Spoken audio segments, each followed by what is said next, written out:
नमस्कार, स्वागत है आपका हेलो किसान में। आपके साथ मैं हूं अंजू सिंह। हेलो किसान आपका अपना कार्यक्रम जहां सीधे आपको अपने सवालों के जवाब मिलते हैं। लाइव फोन इन कार्यक्रम है। हम अपने किसानों से जुड़ते हैं और उनकी समस्याओं को जानते हैं और हमारे विशेषज्ञ उन सवालों के जवाब देते हैं। हर एक एपिसोड में हम एक नया विषय लेकर आते हैं और वो सभी विषय खेती किसानी से संबंधित होते हैं, पशुपालन से संबंधित होते हैं। तो आज इस सिलसिले में हमारा आज का जो विषय है उसके बारे में आपको सबसे पहले जानकारी दे देते हैं। आज का विषय है पशुओं की बीमारी एवं रोकथाम, दुधारू पशुओं की देखरेख। तो आज हम पशुपालन पर बात करेंगे, कैसे आप पशुओं में बीमारी की रोकथाम करें और विशेष तौर पर जो दुधारू पशु हैं उनकी देखरेख कैसे करें। बहुत महत्वपूर्ण हो जाता है इस समय, क्योंकि सर्दियां आ चुकी हैं और ऐसे में जिस तरीके से हम अपने खान पान रहन सहन में बदलाव करते हैं मौसम के अनुसार, गिरते तापमान को देखते हुए, उसी तरह हमें अपने पशुओं की भी देखरेख करने की ज़रूरत होती है। उनका आवास, उनके आहार पर विशेष ध्यान देने की आवश्यकता पड़ती है। तो आज इसी सिलसिले में हम विस्तार से आपको जानकारी देंगे। आपके कॉल्स का, आपके सवालों का भी हमें इंतजार रहेगा। आगे बढ़े उससे पहले हम आपको बता देते हैं अपने 2 टोल फ्री नंबर्स। हमारे टोल फ्री नंबर है 1800-113060। दूसरा नंबर नोट कर लें 1800-113061। टोल फ्री है, यानी इन पर आपका कोई शुल्क नहीं लगेगा। बस आपको करना यह है कि इन नंबर्स को मिलाएं और हमसे संपर्क करें, सीधा हमसे बात करें। आज के विषय के बारे में हमने आपको बता दिया है और अब बात कर लेते हैं आज के जो हमारे विशेषज्ञ स्टूडियो में मौजूद हैं, उनसे आपकी मुलाकात करवा देते हैं। हमारे साथ है डॉक्टर JPS डबास। आप प्रधान वैज्ञानिक हैं IARI पूसा नई दिल्ली में। नमस्कार। स्वागत है आपका। नमस्कार। और हमें डबास साहब बताएंगे पशुओं में बीमारियों की रोकथाम कैसे करें और इस मौसम में किस किस तरह की बीमारियां हमारे पशुओं को घेर सकती हैं, उनको लेकर हमारे पशुपालक जो हैं वो कैसे सतर्क रहें, कौन कौन सी विशेष बातें हैं जिसका ध्यान रखना उनके लिए आवश्यक है ताकि उनके पशु बीमार ना पड़े। तो सबसे पहले डबास साहब मैं आपसे जानना चाहूँगी कि आखिर इस मौसम में जब हम देख रहे हैं कि पारा लगातार गिर रहा है, कई इलाकों में कोहरे जैसी स्थिति भी है और आने वाले समय में पाला भी पड़ जाता है, तो ऐसे में हमारे पशुओं में किस तरह की समस्याएं हो सकती हैं और उनको लेकर हमारे पशुपालकों को कैसे अपनी योजना अभी से ही बना लेनी चाहिए? मैं यहाँ बताना चाहूँगा अपने किसान भाइयों के कि जो इस समय ज़्यादातर भैंसों में ब्याज चलता है, तो छोटे जो बच्चे होते हैं उनको हमें सर्दी से बचाना है और ख़ासकर एकदम से हम उसको ठंडे में बाहर ना निकालें। और यही बात बड़े पशुओं के साथ भी है कि हम पशुओं को एकदम से बाहर ना निकालें, उनको पौष्टिक आहार मिले। और क्योंकि दूध की शुरुआत अभी हो रही है, तो जो हमें जिसको दाना और देना है वो इस आधार पे देना है कि उसका उत्पादन कितना है और जिससे पशु का स्वास्थ्य भी अच्छा बना रहे और साथ साथ में हमें दूध उत्पादन भी अच्छा मिलता रहे। इसी तरह से उसको स्वच्छ पानी का उपलब्धता बहुत ही जरूरी है और पानी की उपलब्धता ऐसे समय करनी चाहिए जिसमें पशु ठीक से पी सके। बहुत ठंड में उसको पानी ना पिलाएं और पानी बहुत ठंडा भी ना हो, ताजा पानी ज्यादा अच्छा रहता है, तो पशु खुश होकर उसको पीता है। और दूसरी खास बात आती है कि हमें उसको ठीक से दाना और चारा देना है। हरे चारे की जरूर पड़ती है, तो हरे चारे का जरूर हमें उसमें प्रयोग करना है। और जो दाना है वो हमें इस आधार पे देना है कि हमारे पशु का उत्पादन कितना है या किस अवस्था में है। अगर वो गाभिन है तो कितने दिन की गाभिन है, तो उसका शरीर कैसा है, उसको कब और कितना दाना मिलना चाहिए। इसके साथ साथ में खनिज लवण का विशेष ध्यान रखना है। और यही समय है, अगर हम अपने भैंसों का ठीक से ख्याल रखेंगे तो वो नए दूध भी होती है, तो तभी पॉसिबल है जब हमारे किसान उसको सही से दाना चारा देंगे।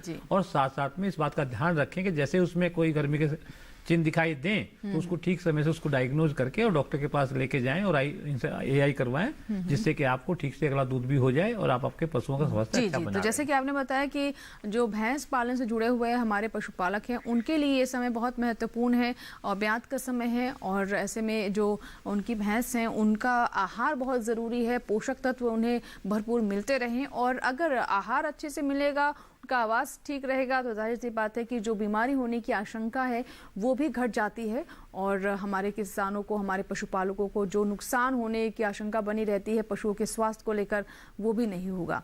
आगे बढ़े उससे पहले ये रिपोर्ट देख लेते हैं।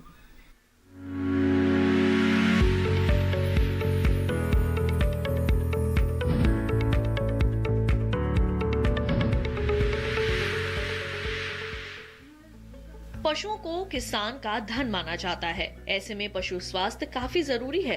पशुओं में अनेक कारणों से बहुत सी बीमारियां होती हैं। सूक्ष्म विषाणु, जीवाणु, फफूंदी, कुपोषण और शरीर के अंदर की मेटाबॉलिज्म क्रिया में विकार आदि इन रोगों के प्रमुख कारणों में शामिल है।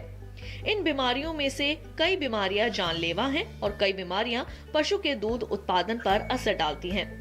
कुछ बीमारियां एक पशु से दूसरे पशु को लग जाती हैं, जैसे मुंह व खुरपका की बीमारी और गलघोटू आदि। ऐसे में पशुपालक को मुख्य बीमारियों के बारे में जानकारी होना जरूरी है, जिससे वे उचित समय पर सही कदम उठाकर पशुओं को स्वस्थ रख सकें। सूक्ष्म विषाणु यानी वायरस से पैदा होने वाली बीमारी को विभिन्न स्थानों पर विभिन्न स्थानीय नामों से जाना जाता है, जैसे कि खरेड़ू, मुंहपका, खुरपका, चपका और खुरपा आदि। ये बहुत तेजी से फैलने वाला छूतदार रोग है। इस रोग से ग्रस्त पशु ठीक होकर काफी कमजोर हो जाते हैं। दुधारू पशुओं में दूध का उत्पादन बहुत कम हो जाता है। इस रोग के लक्षण दिखाई देने पर पशु को तुरंत डॉक्टर को दिखाएं और टीके लगवाएं। मुंह व खुर के घावों को फिटकरी या पोटाश के पानी से धोएं। मुंह में बोरोग्लिसरीन और खुरों में किसी एंटीसेप्टिक लोशन या क्रीम का प्रयोग करें। सरकार की ओर से भी इन रोगों की रोकथाम के लिए अहम कदम उठाए गए हैं। सरकार की ओर से 20 लाख करोड़ रुपए के विशेष आर्थिक पैकेज के तहत पशुपालन के विकास और पशुओं में खुरपका, मुंहपका और ब्रुसेलोसिस रोग पर नियंत्रण के लिए घोषणाएं की गई हैं।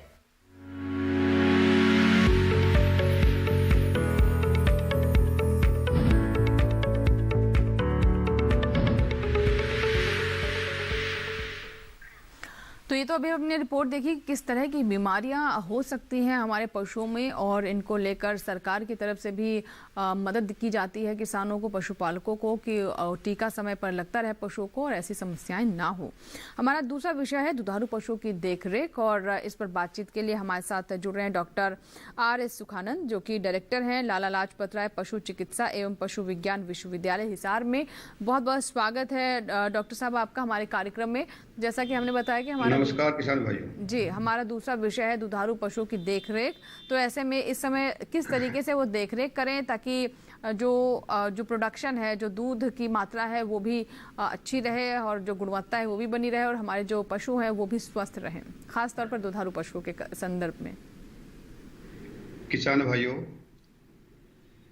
हमने पशुओं की, दुधारू पशुओं की देखभाल के लिए जी उसके बच्चे के जन्म से पहले उसके बारे में सोचना पड़ेगा। जब बच्चा माँ के पेट में होता है, आप सभी को पता है कि गर्भ के आखिरी 3 महीनों में बच्चे का वजन बड़ी तेजी से बढ़ता है।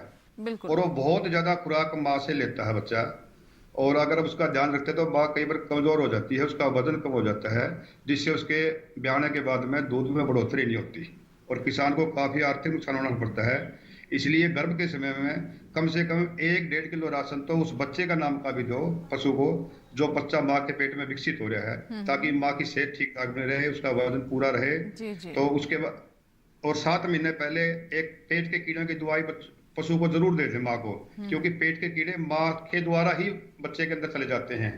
तो इसलिए ताकि बच्चे के अंदर कीड़े ना हो, तो गर्भ के अंदर ही 7 महीने का जब गर्भ हो जाता है तो 1-2 डॉक्टर की सलाह से दवाई जरूर दे देनी चाहिए। और गर्भ के जब बच्चा पैदा होता है उस टाइम एक वयस्क आदमी का वायरना बहुत जरूरी होता है, ताकि बच्चा जब पैदा होता है हम उसकी मतलब मदद कर सके बच्चे की और नुकसान से बचा जा सके। किसान भाइयों, कई बार किसान भाई है बच्चा पैदा होते ही माँ के आगे डाल देते हैं चाटने के लिए। चाटना भी जरूरी है, लेकिन हमें माँ के आगे डालने से पहले माँ बच्चे के सारे शरीर की सफाई कर देनी चाहिए, मोटे कपड़े से, बोरी के टुकड़े से या जून वगैरह से, ताकि जो अड़ंगा बच्चे का लगा हुआ है वो माँ के पेट में न जाए। क्योंकि ये डेयरी वाले पशु है हमारे, जो दुधारू पशु हैं, ये सभी शुद्ध शाकाहारी जानवर हैं, और ये इस तरह का अड़ंगा पेट में चले जाता है तो इसको पचा नहीं पाते, फिर माँ के हाजमा खराब हो जाता है और पशु खुराक भी नहीं खा पाता और फिर उसका दूध नहीं बढ़ता। फिर शिकायतें बहुत आती हैं, 25-30% लोग कहते हैं जी हमारी भैंस बिलाई पाई थी और उसका दूध नहीं बढ़ रहा है। उनमें कई कारणों में से एक कारण ये भी हो सकता है। आगे खुराक की हम बात करते हैं, पशु में दूध उत्पादन की जो कुल लागत है उसका लगभग 75 से 80% जो खर्चा है पशुपालकों का, वो पशु की खुराक के खर्च हो जाता है। इसलिए पशु की खुराक का प्रबंधन करना बहुत ज्यादा जरूरी है, ताकि हम ज्यादा से ज्यादा पशु से पैदावार ले सकें, दूध का उत्पादन बढ़ा सकें उसका। जी जी और बिल्कुल। खुराक का संबंध सीधा पशु के स्वास्थ्य, पशु के प्रजनन और पशु के दूध उत्पादन के ऊपर भी पड़ता है। मुख्य रूप से जो पशु की खुराक है, मुख्य रूप से तो उसमें कार्बोहाइड्रेट यानी ऊर्जा और प्रोटीन की जरूरत होती है, साथ में खनिज की जरूरत है, विटामिन की भी जरूरत होती है, लेकिन मुख्य रूप से ऊर्जा और प्रोटीन की होती है। अब किसान भाइयों को यह पता होना चाहिए कि ऊर्जा पशुओं को कहां से मिलेगी। ऊर्जा पशुओं के लिए मिलेगी अनाज वाली फसलों से, अनाज वाली फसलों के हरे चारे से और अनाज वाली फसलों के सह उत्पाद से, बाई प्रोडक्ट से। जी बिल्कुल। तो जैसा कि आपने सुखानंद जी हमें बताया कि कुछ छोटी छोटी बातें हमें लगती हैं लेकिन उनका प्रभाव बहुत गहरा हो सकता है, इसीलिए हमारे पशुपालक जो गलतियां कई बार कर देते हैं अपने दुधारू पशुओं के संदर्भ में, वो ना करें। और वो गलतियां कौन सी हैं, कैसे आप उनसे बचें, इसके बारे में कुछ बातें तो अभी हमें डॉक्टर साहब ने बताई हैं। आगे और विस्तार से हम जानेंगे कि कैसे हमारे जो किसान हैं, जो पशुपालक हैं, जो व्यावसायिक तौर पर डेयरी चलाते हैं, उनके लिए महत्वपूर्ण बातें कौन कौन सी हैं, ताकि जो पशुओं की दूध देने की क्षमता है वो भी बढ़ती रहे। फिलहाल अभी देख लेते हैं इससे जुड़ी हमारी अगली रिपोर्ट।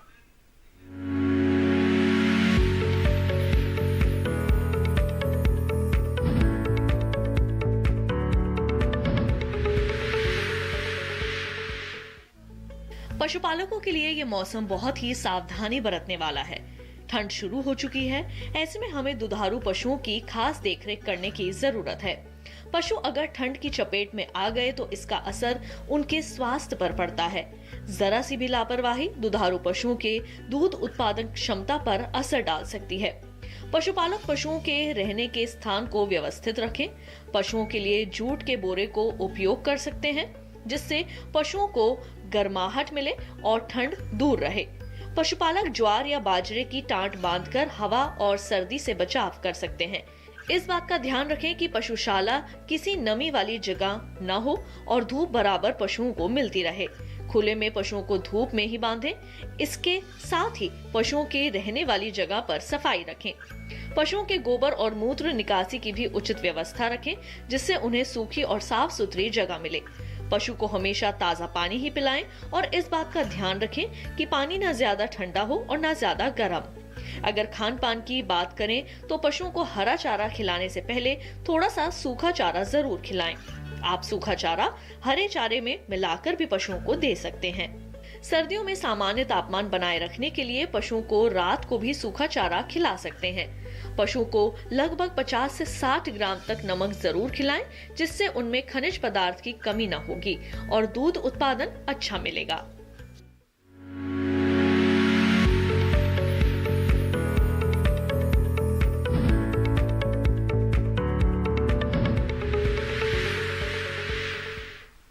तो दोनों ही विषयों के बारे में हमने आपको बता दिया है और दोनों ही विषय बहुत महत्वपूर्ण हैं, चाहे वो दुधारू पशु हो या फिर दुधारू पशु ना हो। उनके स्वास्थ्य का ख्याल रखना हमारे जो पशुपालक हैं उनके लिए बहुत महत्वपूर्ण है, क्योंकि हमारे जो पशु हैं वो उन्हें पशुधन भी कहा जाता है। हमारे किसानों के लिए किसी धन से कम नहीं होते हैं, इसीलिए उनका आप भी ख्याल रखें। और आपकी कॉल्स का हमें इंतजार रहेगा। टोल फ्री नंबर हम लगातार स्क्रीन पर फ्लैश करते रहेंगे, जहां से आप नोट कर सकते हैं और हमें फ़ोन कर सकते हैं दुधारू पशुओं की देखरेख के बारे में। अगर कोई भी सवाल है तो आप हमारे विशेषज्ञ के सामने रखें, और साथ ही इस मौसम में आप अपने पशुओं की देखरेख कैसे करें, ये भी बहुत महत्वपूर्ण हो जाता है अगर आप अच्छा उत्पादन चाहते हैं। सबसे पहले डॉक्टर साहब, हमने दुधारू पशुओं के बारे में तो काफ़ी बातें कर ली, लेकिन कई तरह के पशु हैं जिनसे हमारे किसानों की आजीविका जुड़ी रहती है। तो ख़ास तौर पर अगर हम बकरी की बात करें, और मुर्गी पालन भी हमारे किसान करते हैं, शूकर पालन भी करते हैं, तो इनके बारे में अगर हम बारी बारी समझना चाहें तो किस तरीके से देख रेख करने की ज़रूरत है इस मौसम में? सर्दी का मौसम जो सभी पशुओं को बराबर प्रभावित करता है, और सर्दी के मौसम की ऑलमोस्ट शुरुआत हो चुकी है। और जब शुरुआत होती है तो हमें एक तो पशु को, जैसे आपने अभी बताया कि धूप उसको खूब मिलनी चाहिए, साथ साथ में हमारे जहाँ पे भी हम पशु बांधते हैं, चाहे बकरी हो, चाहे मुर्गी हो, चाहे हमारी गाय या भैंस हो, तो वो जगह बहुत नम ना हो, वो सूखी हो, जितनी भी सूखी अच्छी रहेगी। साथ साथ में इनको पौष्टिक आहार मिलता रहे, और एक साफ पानी की, अच्छे पानी की उनकी हमेशा लगातार उपलब्धता बनी रहे, जिससे कि उनको पानी इच्छा के अनुसार उनको मिल सके। मुर्गियों में थोड़ा हमें देखना पड़ता है कि उसका लाइट भी अच्छी रहे और तापमान भी ठीक रहे, क्योंकि उसका उत्पादन उस बात पर निर्भर करता है।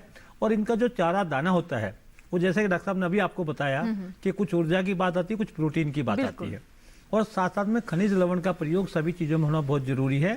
जहाँ तक बकरी है, बकरी एक सूखे पन को ज्यादा पसंद करती है, वो खुले में भी चढ़ना चाहती है। और इसमें कई किस्म की नस्लें, कुछ ऐसी नस्लें जो बांध के हम रखते हैं, तो उनको वहीं पे चारा देते हैं, स्टाल फीडिंग वाली भी है। तो उनको मैं देखना हमें कौन सी ब्रीड हम पाल रहे हैं और वो किस अवस्था में, तो उसको सही पौष्टिक आहार उसको भी मिलना बहुत जरूरी है। और जहाँ तक वैक्सीनेशन की बात है, तो वैक्सीनेशन सभी पशुओं में टीकाकरण होना समय पे बहुत जरूरी है। तो मुझे लगता है कि हमारे सभी किसान भाइयों ने टीकाकरण करवा लिया होगा। और इस समय क्योंकि ब्यात का मौसम चल रहा है, तो जो नए बच्चे होते हैं उनके पेट में कीड़े की जो दवाई है वो उसके लिए, कीड़े के लिए रोकथाम के लिए बहुत जरूरी है। वो ब्याने के 1 हफ्ते के बाद भी जरूरी है, उसके लगभग 15 दिन बाद भी जरूरी है। तो एक शेड्यूल के हिसाब से अगर देंगे तो ये बहुत जरूरी है कि हमारे जो छोटे बच्चे, उनका एक तो सही उसका विकास होगा, सही उनकी बढ़वार होगी। साथ साथ में जो बच्चे हैं उनको दूध की मात्रा उनके शरीर का जो लगभग 1/10 के हिसाब से उनको मिले तो अच्छी बात है। और जब बच्चा 15-20 दिन का होता है तो हम जब उसको दूध से हटाना चाहते हैं तो साथ साथ में दूसरा चारा खिलाना उसको सिखाना पड़ेगा। और जब उसको खाना लग जाएगा तो हम दूध की मात्रा कम कर सकते हैं। अन्यथा दूध की मात्रा उसको मिलती रहनी चाहिए, तभी उसका बढ़वार ठीक से होगी। और सर्दी के मौसम में जो छोटे पशु हैं उनको सर्दी से बचाना बहुत जरूरी होता है। उनको थोड़ा देर से बाहर निकालें, और जब निकालें तो उनके ऊपर में कोई कपड़ा बांध दे जिससे उनको सीधी सर्दी ना लगे, और थोड़ा धूप में रखे तो ज्यादा अच्छा रहता है, उससे ज्यादा फायदा होता है। और पानी की उपलब्धता इसमें बहुत जरूरी है कि जब मौसम बिल्कुल ठीक हो उस समय अगर पानी पशु को मिलता है तो पानी पशु खुश होकर पीता है। बिल्कुल। लेकिन बहुत जल्दी सुबह सुबह पिलाने की कोशिश करता है, वो नहीं पीता है। जब तक के तापमान ठीक ना हो जाए और मौसम ठीक ना हो जाए तो पानी जनरली कम पीता है। तो इसका बात का विशेष ध्यान रखना है। और एक ध्यान रखना है कि जो हमारी भैंसें हैं, खासकर या गायें जो दुधारू पशु हैं, उनमें थनैला रोग होने की संभावना बढ़ जाती है। थनैला रोग के बारे में हम थोड़ा सा आपसे और विस्तार से जानेंगे डबा साहब, लेकिन फिलहाल हमें यहाँ पर एक छोटा सा ब्रेक लेना होगा। ब्रेक लेंगे, लेकिन आपकी कॉल्स का हमें इंतजार है। ब्रेक के बाद आपकी कॉल्स का जवाब देंगे। हमारे आज के जो विषय है एक बार फिर से आपको बताते जाते जाते, अगर आप अभी हमारे साथ जुड़े हैं, आज हम बात कर रहे हैं इस मौसम में पशुओं की देखरेख के बारे में, और साथ ही दुधारू पशुओं की देखरेख कैसे करें, उनके लिए कौन कौन सी विशेष बातें हैं जिसका ध्यान रखना हमारे पशुपालकों के लिए जरूरी है। छोटा सा ब्रेक।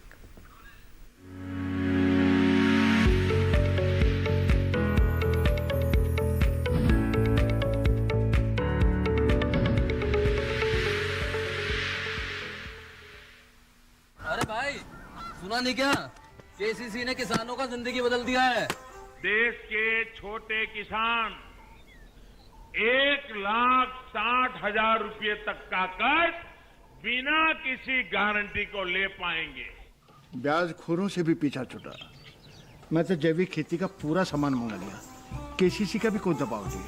ब्याज चुकाने के लिए पूरा 1 साल मिलता है। समय पर भुगतान करने पर केवल 4% के सालाना ब्याज पे लोन मिल गया मुझे। अपना आधार कार्ड, लेटेस्ट फोटो और जमीन के कागजात लेके अप्लाई करो बस। और नामांकन भरने के लिए जेब भी ढीली नहीं करनी पड़ी।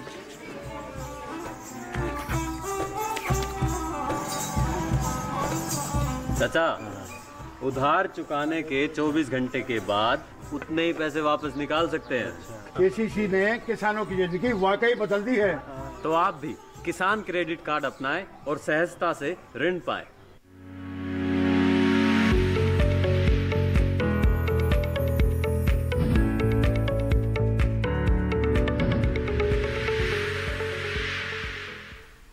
ब्रेक के बाद एक बार फिर आपका स्वागत है हेलो किसान में। आज हम बात कर रहे हैं पशुओं में बीमारी की रोकथाम के बारे में, और कैसे बीमारियों को पहचानें, उनकी रोकथाम किस तरीके से करें।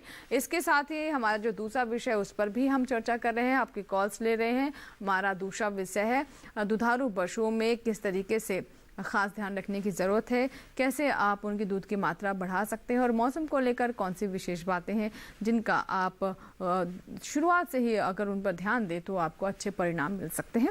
एक कॉलर हमारे साथ हैं, दिनेश उपाध्याय हैं, जिन्होंने मिर्ज़ापुर से में कॉल किया है, उत्तर प्रदेश के मिर्ज़ापुर से फ़ोन लाइन पर हैं। जी दिनेश जी, बताइए क्या सवाल है आपका। हाँ मैडम नमस्ते। जी सवाल बताइए। हाँ मैडम, हमारा एक सवाल है कि मैं अपना घर का जैसे डेयरी खोलना चाहता हूँ जी। लेकिन उसमें हम देसी गाय का को मैं रखना चाहता हूँ, तो उसमें हमको जो भारतीय देसी नस्ल जैसे कि गिर है, गिर नस्ल हमको चाहिए, तो वो हमको यहाँ से मिर्जा उत्तर प्रदेश में हमको कहाँ से मिल जाएगा? जैसे जो प्रमाणित कोई संस्था हो अगर बता दे तो हमको बड़ी मेहरबानी होगी। जी बिल्कुल, आप हमारे साथ बने रहें और मेहरबानी की कोई बात नहीं, ये हमारा काम है आप तक जानकारी पहुंचाना। तो हमारे साथ डॉक्टर सुखानंद जी हैं, लगातार बने हुए हैं हमारे साथ। सुखानंद जी, जैसे कि अभी हमारे साथ ये दर्शक थे दिनेश उपाध्याय, जिनका कहना है कि डेयरी खोलना चाहते हैं लेकिन ये देसी नस्लें लेना चाहते हैं, तो इनके लिए कहाँ से ये उपलब्ध हो पाएंगी और अच्छे विकल्प और कौन कौन से हो सकते हैं, इन्हें क्या बताना चाहेंगे? किसान भाइयों, जहाँ तक अच्छी नस्ल के पशुओं की बात है जी, तो मैं हरियाणा की बात करता हूँ। हरियाणा में तो जो पशुपालन विभाग है वो उच्च क्वालिटी का जो सीमन है, जो टिक्के हैं पशुओं को ज्ञापन करने के लिए, वो किसानों को उपलब्ध करवाता है हर गांवों के अंदर। अब मिर्जापुर में मैं नहीं समझ पाता हूँ वहाँ क्या सिस्टम है पशुपालन विभाग का, क्या उनके पास ये नस्ल है कि नहीं है, लेकिन किसान भाई अगर चाहेंगे तो हरियाणा से भी, गुजरात से भी, राजस्थान से भी इनको उच्च क्वालिटी के टिक्के वहां से मिल सकते हैं, पशु भी मिल सकते हैं। ये गिर है, थारपारकर है, हरियाणा से काऊ है, साहिवाल है, देसी गाय जो पालना चाहते हैं। और आजकल देसी गाय के दूध की और घी की बड़ी डिमांड है और काफी किसान भाई अच्छे अच्छे फार्म करके काफी लाखों रुपए कमा रहे हैं। तो किसान भाई मतलब आप इस बात की चिंता मत करें, अगर आपने डेयरी फार्मिंग के बारे में सोच ही लिया है और वो भी देसी फार्म के बारे में, तो आपको अच्छे पशु भी उससे मिल जाएंगे और उसका टिक्का भी जरूर मिल जाएगा। जी डॉक्टर साहब, आप भी कुछ बताना चाहेंगे? मैं तो इनको यही कहना चाहूंगा, जब हम सोचते हैं कि मिर्जापुर में हमें अच्छी गायें रखनी है, देसी गायें, तो जो डॉक्टर साहब ने बताया है कि देसी गाय हमें अच्छी लेनी है, तो हमें देखना है कि अगर गायें ही खरीदनी है तो वो जहाँ से पैदा हुई है वहाँ ज्यादा अच्छी मिलती है। जैसे साहिवाल है वो पंजाब के बॉर्डर में या हरियाणा के बॉर्डर पे ज्यादा अच्छी मिलती है, थारपारकर है वो भी यही अच्छी मिलती है, और जैसे गिर है वो गुजरात के आसपास मिलती है, राठी जो हरियाणा में मिलती है। तो ये कुछ ऐसी नस्ल की गायें हैं जो वहाँ पे अच्छी हैं, तो इनका अगर गायें ही खरीदनी तो यहाँ से खरीद सकते हैं, अन्यथा कुछ अच्छे फार्म है वहां से भी ली जा सकती हैं। और जो डॉक्टर सुखानंद ने बताया वो बिल्कुल इनका सही इलाज बताया कि जो आपके पास अपनी गाय हैं उनमें भी आप इन गायों के अच्छे वीर्य का अगर प्रयोग करते हैं तो उससे अच्छी नस्ल के आपके पास बच्चे पैदा होंगे, तो आपकी अपनी ही गाय बहुत अच्छी की हो जाएगी और वो उस वातावरण में भी रहेगी और साथ साथ में ज्यादा दूध भी देगी। तो जो अपनी नस्ल सुधार कार्यक्रम में अगर आप इन चीजों को अपनाते हो तो ज्यादा अच्छा रहेगा, यही मैं उनको कहना चाहूंगा। जी जी बिल्कुल। तो एक और कॉलर है हमारे साथ फोन लाइन पर, आइए बात कर लेते हैं। हेलो हेलो हेलो हेलो जी नमस्कार, बताइए सवाल क्या है आपका? मैडम, मेरा ये जानना चाह रहा था कि कभी कभी क्या होता है कि सूखे में चारे की उपलब्धता कम हो जाती है, तो उस समय हाइड्रोपोनिक तकनीक का बहुत मैं सुन रहा हूँ, तो हाइड्रोपोनिक तकनीक से चारा उत्पादन करने के लिए मुझे क्या करना होगा और कितना लागत आएगी? मेरे पास 10 जानवर हैं, गाय हैं, ताकि मैं सूखे में भी उनको चारा उपलब्ध करवा सकूं। जी, रंजन कुमार है झारखंड से। सुखानंद साहब, क्या बताना चाहेंगे आप इन्हें, जिस जो इनका सवाल था कि चारे की जो समस्या रहती है उसमें इन्होंने हाइड्रोपोनिक के बारे में काफ़ी सुना है, उस तकनीक के माध्यम से चारा बना सकते हैं, पैदा कर सकते हैं जी, तो ये कितना व्यवहारिक रहता है और क्या ये कर सकते हैं? झारखंड से हमारे दर्शक। किसान भाई, ये आपके फार्म पर निर्भर करता है कि आपके पास कितने पशु हैं और आपके पास कृषि योग्य भूमि कितनी है, हरा चारा पैदा कर पा रहे नहीं कर पा रहे हैं। और इस तकनीकी को, हाइड्रोपोनिक की जो तकनीक है, इसको भी अपनाया जा सकता है, लेकिन इसके लिए आपको प्रशिक्षण की आवश्यकता होगी। एक बार आपके आसपास कहीं किसी किसान ने अगर इस तकनीक को अपनाया हुआ है तो आप एक बार वहां जाकर स्वयं देख लें, और ताकि आप उसको कर पाएंगे ना कर पाएंगे, क्योंकि इसमें बिजली की भी आवश्यकता होती है, 24 घंटे जरूरत पड़ेगी इसकी, तो और जगह की भी जरूरत पड़ेगी आपको, आपने कितना चारा चाहिए, कितने पशुओं के लिए चाहिए, तो वो सारी चीजों आपने इसके बारे में सोचना पड़ेगा। अगर आपके पास कृषि योग्य भूमि नहीं है तो आप इस तकनीकी को अपना सकते हैं और हर पूरी साल हरा चारा प्राप्त कर सकते हैं। जी जी जी जी डबा साहब, जैसे कि इनके पास 10 पशु हैं, तो क्या इनको वाकई में इस तरह की तकनीक के लिए जो पूरी व्यवस्था करनी पड़ती है वो करने की ज़रूरत है, या फिर जिस तरीके से हम पारंपरिक तौर पर जो हरा चारा प्राप्त करते हैं उसी पर ही फोकस करना चाहिए? देखो, पारंपरिक तौर पे तो कर ही सकते हैं, लेकिन जहाँ तक हाइड्रोपोनिक्स की बात है, ये एक ऐसी तकनीक है जिसको आम किसान साधारण भाषा में समझ नहीं पाएगा और कर भी नहीं पाएगा। जी, जी।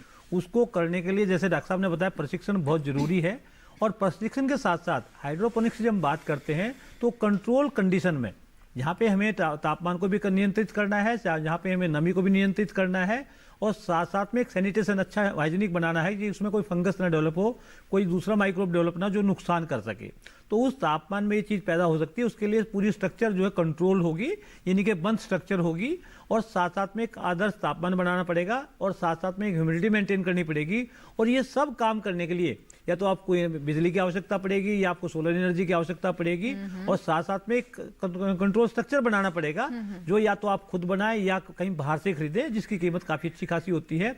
उसमें फिर हम दाने को ट्रे में उगाने के लिए छोड़ देते हैं, और वो 12-15 दिन में जब उसको हरे चारे लायक हो जाए तो उसको हम निकाल के उसको ट्रे को देते रहते हैं। तो ये आपको मैं तो पहले ये कहना चाहूंगा कि जो डॉक्टर साहब ने बताया है कि पहले आप इस हाइड्रोपोनिक्स की इस पद्धति को कहीं देखें, और देखने के बाद खुद ट्रेनिंग लें, और फिर ये देखें कि क्या आप वैसे कर पाएंगे।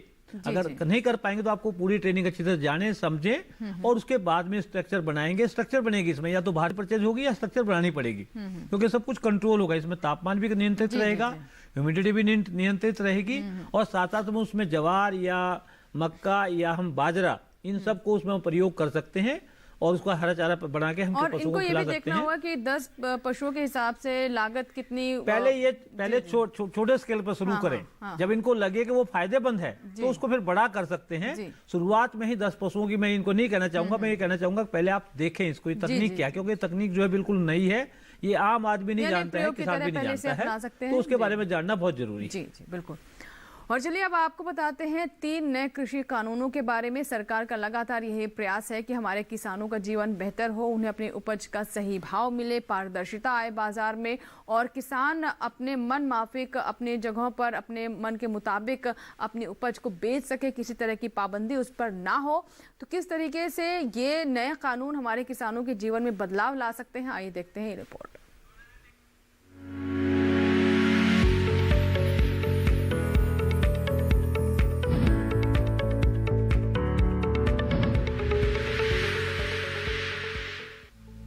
प्रधानमंत्री श्री नरेंद्र मोदी जी के नेतृत्व वाली सरकार ने पिछले 6 वर्षों में कृषि और किसानों के विकास के लिए काफी सराहनीय कार्य किए हैं। कृषि और किसान हमेशा से ही सरकार की प्राथमिकताओं में रहे हैं, और इसी का परिणाम है किसान उपज व्यापार और वाणिज्य अधिनियम। ये किसानों की भलाई के लिए लिया गया एक महत्वपूर्ण फैसला है। इसी अधिनियम के माध्यम से किसानों को कानूनी बंधनों से आजादी मिलेगी।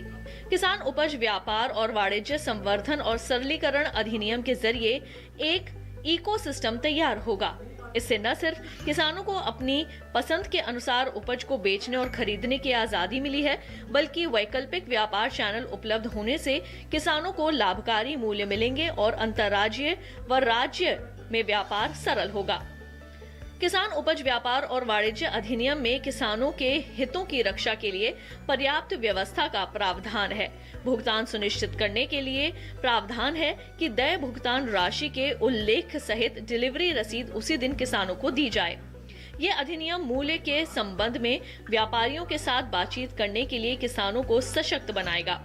इस अधिनियम के कई फायदे हैं, जैसे कृषि क्षेत्र में उपज खरीदने बेचने के लिए किसानों व व्यापारियों को अवसर की स्वतंत्रता मिलेगी। लेन देन की लागत में कमी और मंडियों के अतिरिक्त व्यापार क्षेत्र में फार्म गेट, शीतगृहों, वेयर हाउसों और प्रसंस्करण यूनिटों पर व्यापार के लिए अतिरिक्त चैनलों का सृजन। इनके साथ ही किसानों के साथ प्रोसेसर्स, निर्यातकों और संगठित रिटेलरों के एकीकरण से मध्यस्थता में कमी आएगी। ये अधिनियम कृषि क्षेत्र में आमूलचूल परिवर्तन लाएगा। इससे खेती किसानी में निजी निवेश होने से विकास में तो तेजी आएगी ही, साथ ही रोजगार के अवसर भी बढ़ेंगे।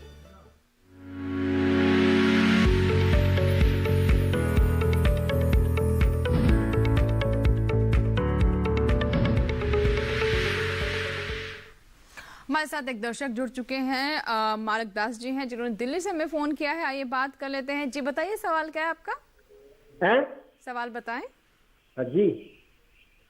जी मालक दास जी, प्रश्न बताइए। आप हेलो किसान के साथ जुड़े हुए हैं, क्या सवाल है आपका? हाँ, हम गाय रखे हैं, भैंसे भी रखे हैं जी।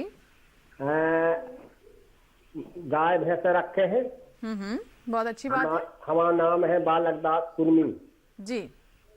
अपना कौन सा है वो? कौन सी जिला क्या पूछा?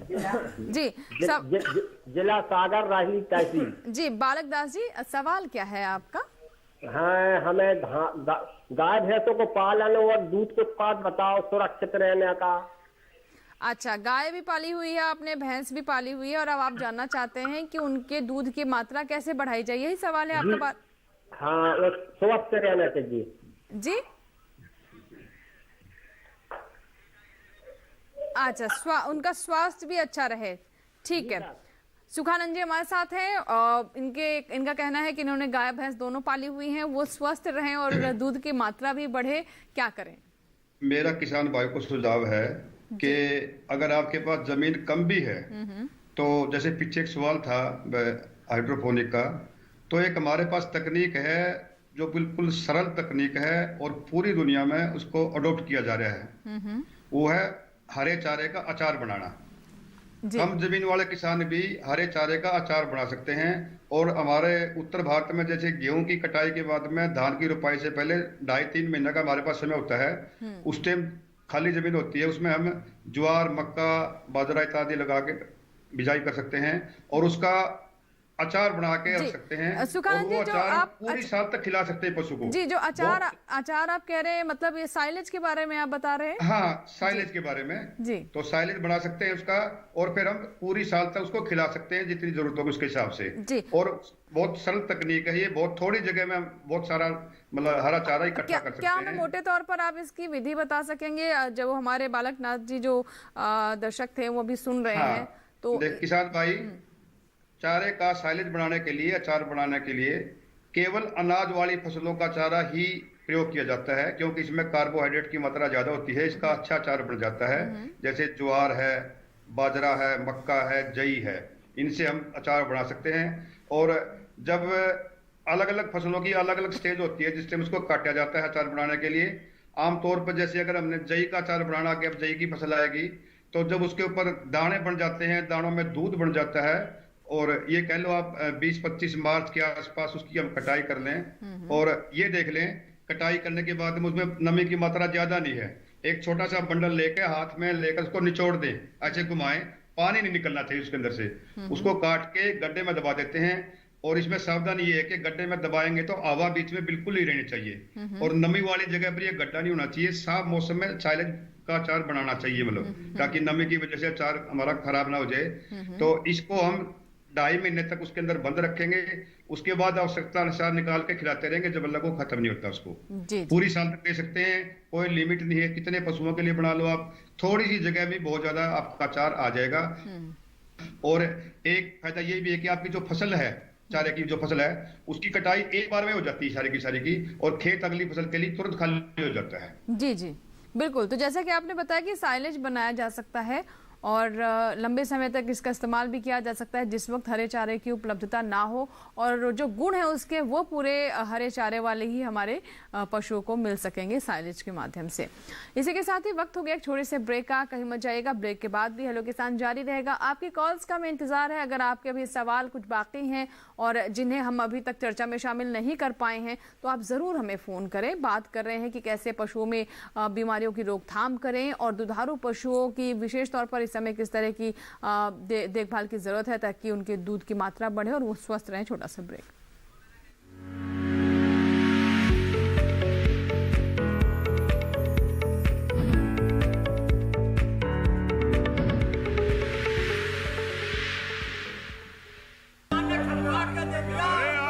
सारी फसल अच्छी होगी भाई।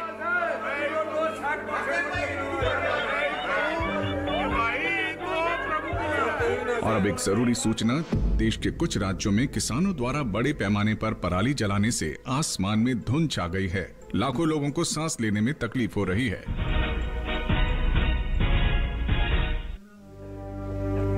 हर साल हम अपने ही घर फूकते हैं और तमाशे बनते हैं। ना, मैं ना मानता। ये काम तो बरसों से होता आ रहा है, अब ऐसा क्या नया आ गया? ये देख लो हमारे रतन काका, पिछले साल की पराली जलाने से जो इनकी खांसी उठी थी ये अब तक चल रही है। और तो और हमारे सोना उगलने वाली धरती भी बंजर पड़ रही है। बेटा, तुम्हारी बात मान भी ले, पर एक बात बताओ, कि पराली को ठिकाने लगाने में भी तो लागत आती है, और ये आग जलाने से ये काम आसानी से हो जाता है।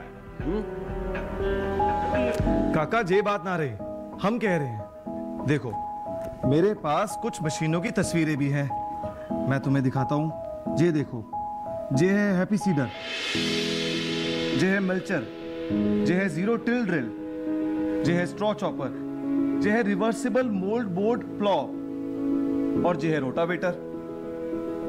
ये सारी मशीनें अब अनुदान पे मिल रही है, और तो और कस्टम हायरिंग केंद्र लगाने पर सरकार से 80% का अनुदान भी मिलेगा।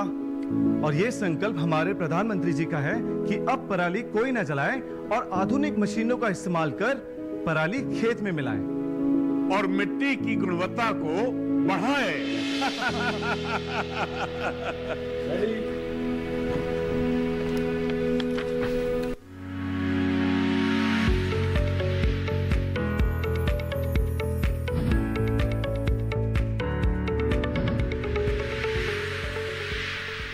ब्रेक के बाद हेलो किसान में एक बार फिर आपका स्वागत है। अगर आप अभी अभी हेलो किसान से जुड़ रहे हैं तो जो आज के हमारे विषय हैं उसके बारे में आपको फिर से बता दें।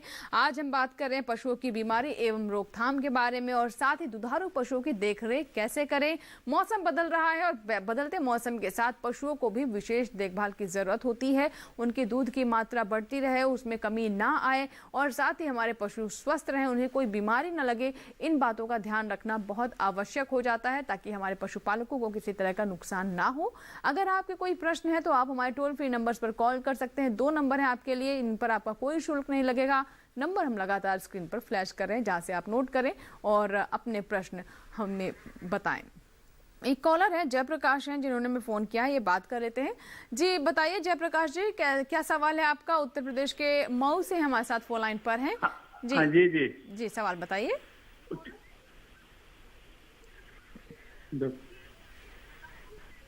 जी एक्चुअली हमारे फ्रीजियन नस्ल की बच्चियां थी 3 महीने की। हेलो जी हम सुन पा रहे हैं आपको।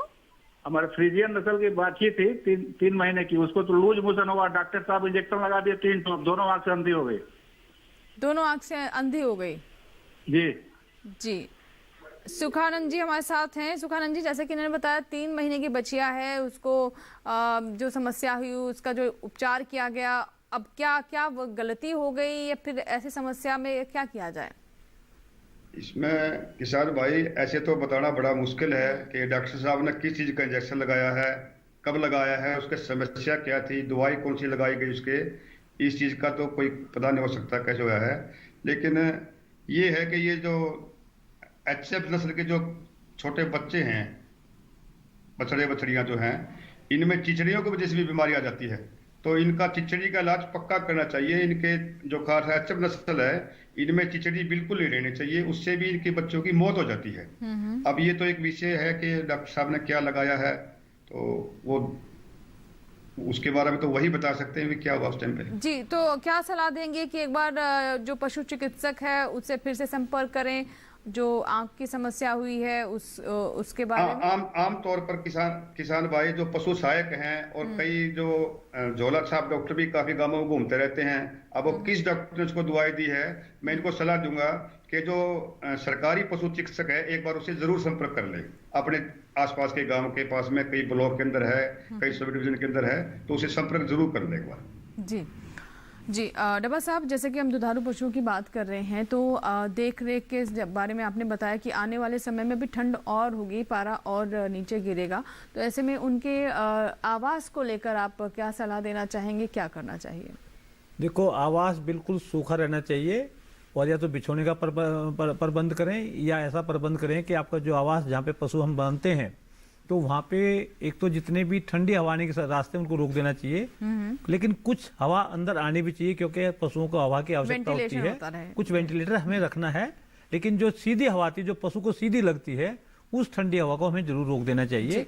इसके साथ साथ में हमें पशुओं को सही पौष्टिक आहार देना चाहिए, स्वच्छ पानी की उपलब्धता करवानी चाहिए, और दिन में जब सुबह धूप निकल जाती है तो पशुओं को धूप में बाहर भी बांधना चाहिए समय समय पे, और उसका जितना भी जहाँ हम उसको बांध रहे हैं वहाँ से उसको गोबर है या पेशाब है उसको ठीक से साफ करते रहना चाहिए, क्योंकि सफाई के बगैर कई बार बीमारी होने की संभावना रहती है। और दूध के पशु जितने भी हैं तो इनको हमें इस बात का विशेष ध्यान रखना है कि उनको जो पौष्टिक आहार है वो जरूर मिलता रहे। और पौष्टिक आहार में जैसे कि डॉक्टर साहब ने अभी बताया था आपको कि हमें कार्बोहाइड्रेट और प्रोटीन, इसके अलावा मिनरल मिक्सचर का भी होना बहुत जरूरी है। और जब हम पौष्टिक आहार अगर घर में ही बनाना चाहें तो 1/3 कोई भी खल, 1/3 चूरी और 1/3 कोई भी छिलका, इसका प्रयोग करना बहुत जरूरी है।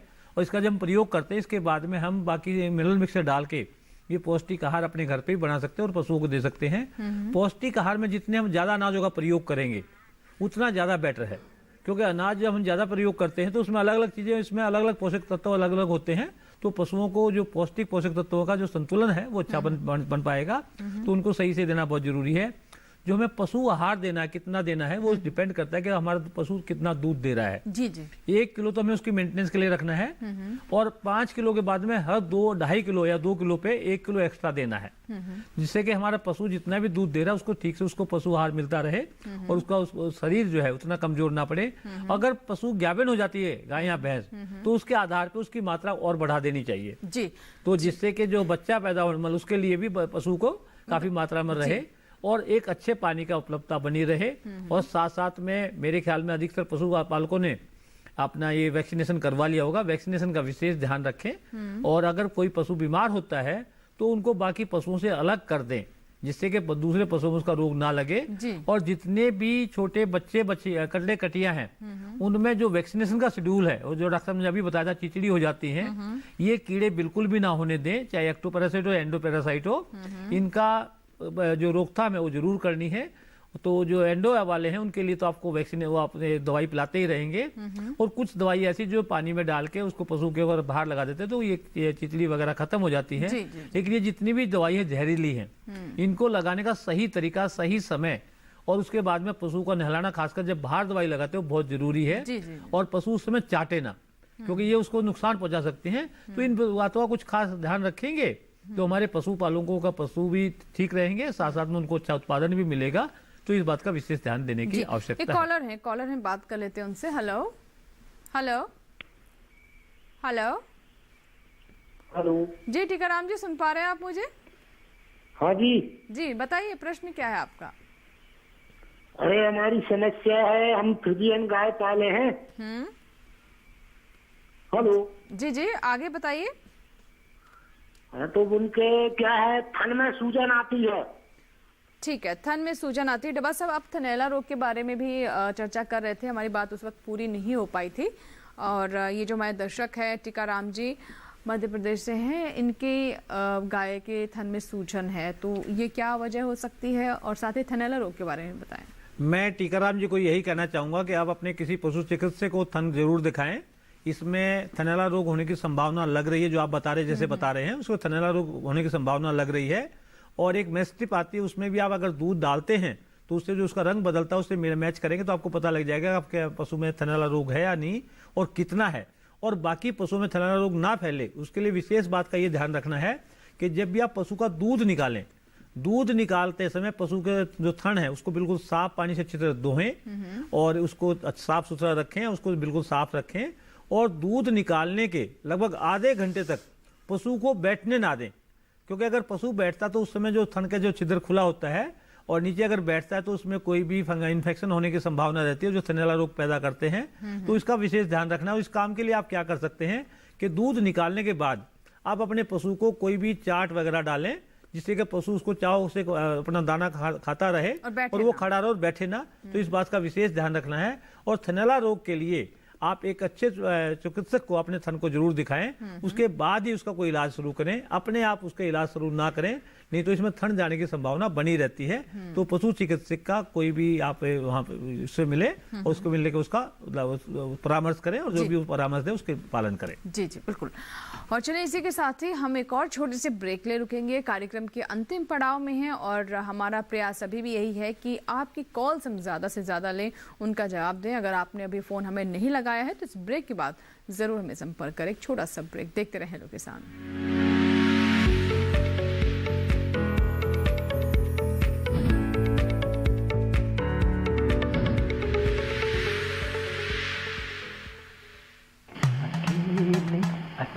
अरे वाह भैया, अकेले अकेले। अरे तू भी ले, पर खाएगा कैसे? मैं ऑर्गेनिक खेती की बात कर रहा रे बेटे। अकेले अकेले खेती कब तक करेगा? मतलब? गांव में 20-25 किसानों का समूह बना के पंजीकरण करवा ले, फिर सरकारी ट्रेनिंग भी मिलेगी और मुफ्त जैविक बीज खाद भी।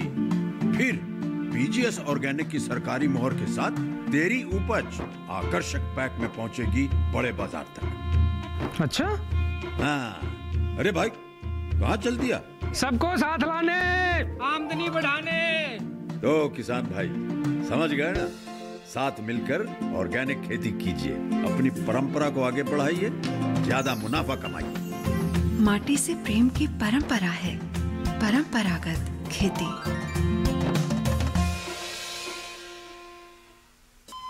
अरे सुन तो। मुझे क्या सुनाना चाहते हो? जो सुनाओ मेरी सौतन को। किसको? अरे वही तुम्हारा मोबाइल फोन जिससे सुबह शाम दिन रात चिपके रहते थे और कहते थे किसान कॉल सेंटर से बातें हो रही हैं। अच्छा ये बात है। हाँ क्यों, क्या हुआ? अब बात नहीं होती क्या? अब तो झट से बात हो जाती है। ऐसा क्या? हाँ, अब तो ज्यादा लाइनें और खास तकनीक के कारण खेती के माहिरों से तुरंत बात हो जाती है। और अगर कभी लाइन व्यस्त हो तो अपनी समस्या फोन पर रिकॉर्ड करा दो, वहाँ से फोन आ जाता है और समस्या की हल का मैसेज भी आ जाता है। ये देखो आ गया। अरे वाह, इसका मतलब इंतजार की घड़ी अब खत्म। हाँ। तभी मैं सोचूं कि आजकल मुझ पर इतना प्यार क्यों आ रहा है। कृषि संबंधी समस्याओं का अपनी भाषा में तुरंत हल पाने के लिए पूरे भारत में किसी भी फोन से हेल्पलाइन नंबर पर संपर्क करें। किसानों का दोस्त किसान कॉल सेंटर।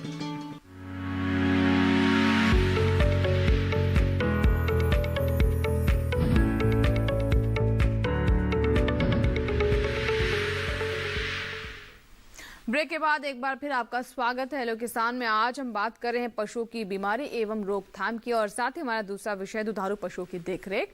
इससे जुड़े हुए बहुत सारी जो महत्वपूर्ण बातें थी उस पर हम लगातार कार्यक्रम की शुरुआत से चर्चा कर रहे हैं, आपकी कॉल्स भी ले रहे हैं। इस बीच हमारे साथ एक दर्शक जुड़ रहे हैं, अशोक यादव है, जिन्होंने बिहार के मधुबनी से हमें फोन लगाया है।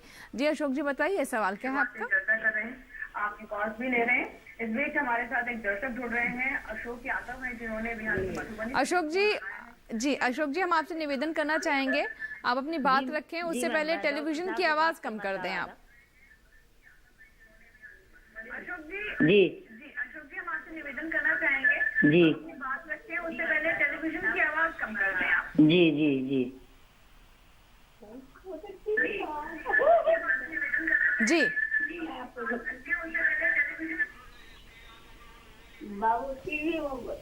अशोक जी आप अपना सवाल बताएं।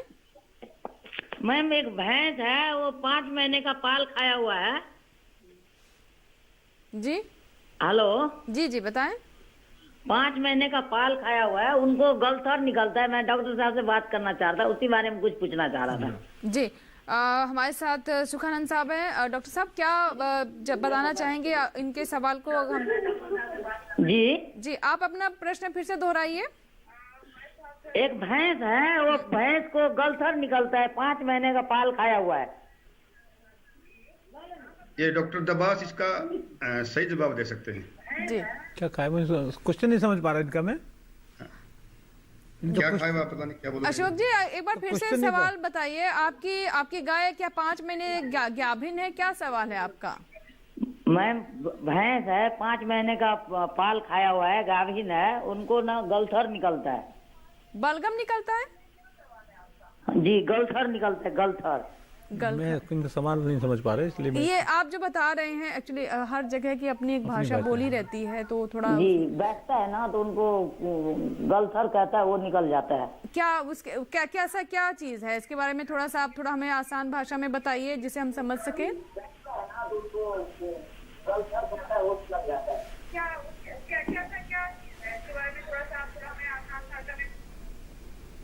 हेलो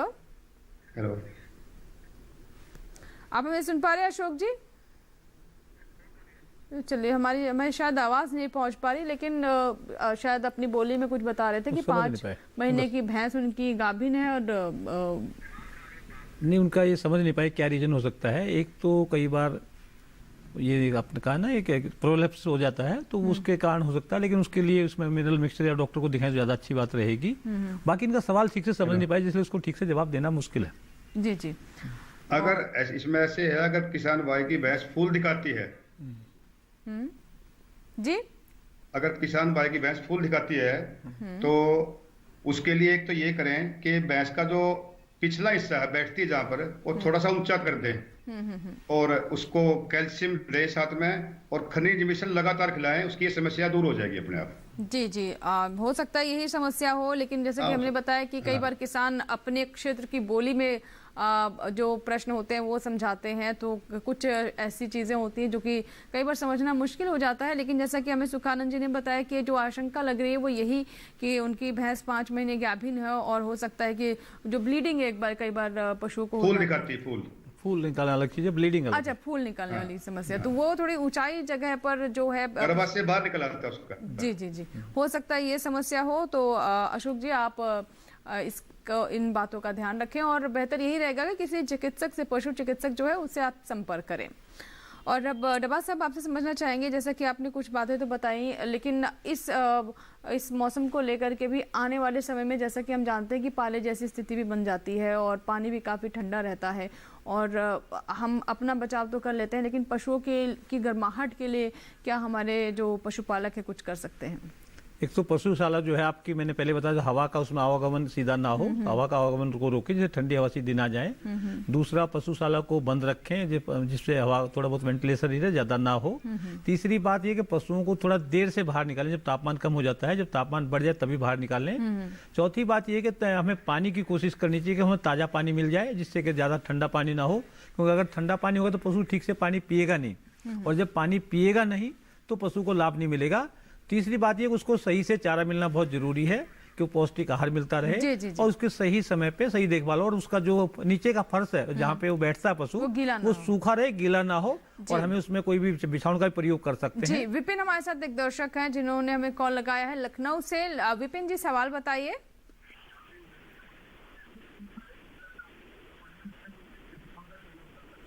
विपिन जी, मुझे सुन पा रहे हैं आप? Yes ma'am. जी, सवाल बताइए। मेरा एक पशु है, भैंस है, वो हीट पे आती है, पर गाभिन एआई कराने के बाद वो गाभिन नहीं होती है। गाभिन नहीं हो पाती। सुखानंद जी, हीट में आती है इनकी भैंस लेकिन गाभिन नहीं हो पाती है, क्या वजह हो सकती है इसके पीछे?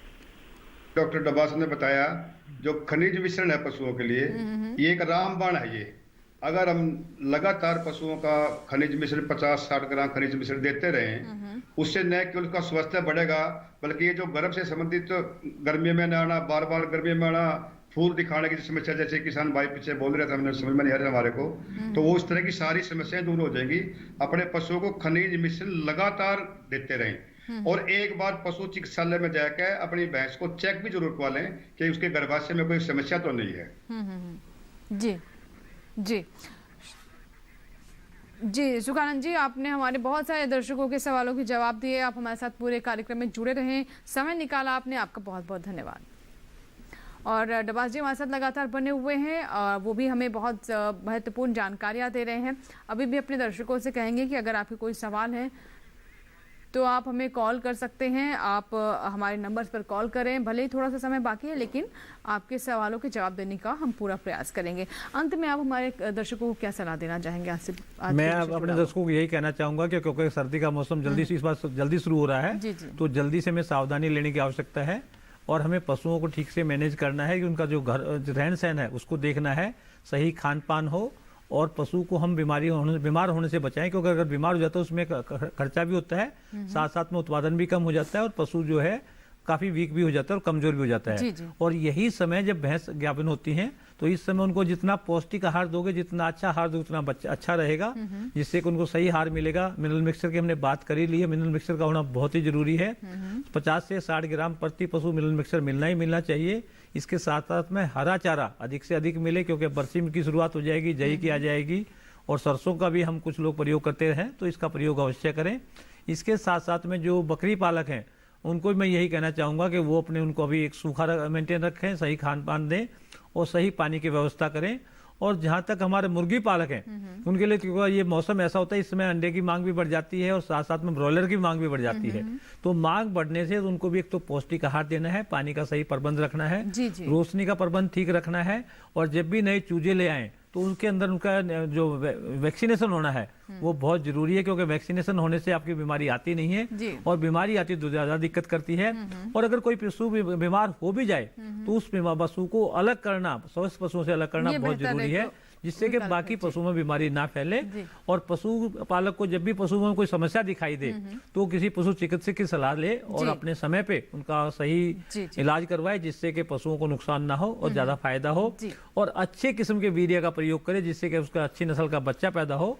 और जितने भी बच्चे हैं उनमें एंडोरेक्टो पैरासाइट यानी बाह्य और अंत परजीवियों के लिए रोकथाम के लिए जरूर आप उपाय करें, समय से उपाय करें। एक साथ आपने बहुत सारी बातें हमें बता दी, वो सभी बातें जो हमने अभी कार्यक्रम में चर्चा में शामिल की। और अगर आप हमसे अंत में जुड़े हैं तो वो सभी बातें एक बार फिर से, जिसे कहते हैं क्विक रिकैप, हमें डब्बास जी ने अभी करके दिया है। तो उम्मीद करते हैं हमारे जो दर्शक हैं इन सभी बातों की गांठ बांध लेंगे और जरूर अपने पशुओं का ध्यान रखेंगे।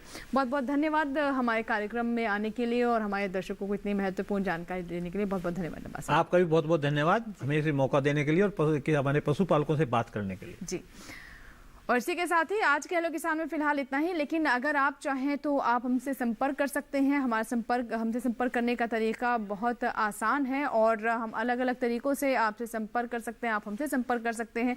लेकिन हमारा कल का विषय क्या होगा सबसे पहले आप वो जान लें। अगला हमारा विषय है फसलों में कीटनाशकों का सुरक्षित उपयोग और शरदकालीन गन्ने की देखभाल, ये है हमारे कार्यक्रम का अगला विषय। और जैसा कि हमने अभी बताया आपको कि आप अपने सवाल हम तक एडवांस में ही भेज सकते हैं। कोई सुझाव है, कोई सवाल है तो आप हमें ईमेल करें। हमारा ईमेल एड्रेस है hellokisan2015@gmail.com। अगर आप चाहें तो हमें फेसबुक के माध्यम से भी संपर्क कर सकते हैं। फेसबुक से जुड़ने का बहुत आसान तरीका है, फेसबुक पर जाएं, हेलो किसान आप सर्च बॉक्स में टाइप करें और हमारा पेज खुल जाएगा जिसे आप फॉलो कर सकते हैं। आप वॉल पर भी सवाल हमें भेज सकते हैं और अगर आप चाहें तो मैसेंजर के माध्यम से भी संपर्क करें। डीडी किसान कॉल सेंटर नंबर भी नोट कर लें 1800-113060। सोमवार से शनिवार सुबह 6 से रात 10 बजे के बीच आप हमें कॉल करें, अपने सवाल हमें एडवांस में ही दे दें। आप अपने सवाल हमें रिकॉर्ड करवा दें इस कॉल टोल फ्री नंबर पर, हमारा जो हेलो किसान कॉल सेंटर नंबर है। उम्मीद करते हैं कि फिर आप अगले एपिसोड में हमारे साथ रहेंगे नए विषय के साथ। हम फिर विशेषज्ञ आपके सामने हमारे रहेंगे और आपकी कॉल्स का जवाब देंगे। हमारी कोशिश यही होती है कि किसानों तक उनसे संबंधी तमाम जो नई नई जानकारियां वो तो पहुंचाएं ही, साथ ही उनके सवालों के जवाब भी दें और इसमें हमारी मदद करते हैं हमारे विशेषज्ञ। इसी के साथ ही अभी आपसे लेंगे विदा, लेकिन आप बने रहे दूरदर्शन किसान के साथ। नमस्कार।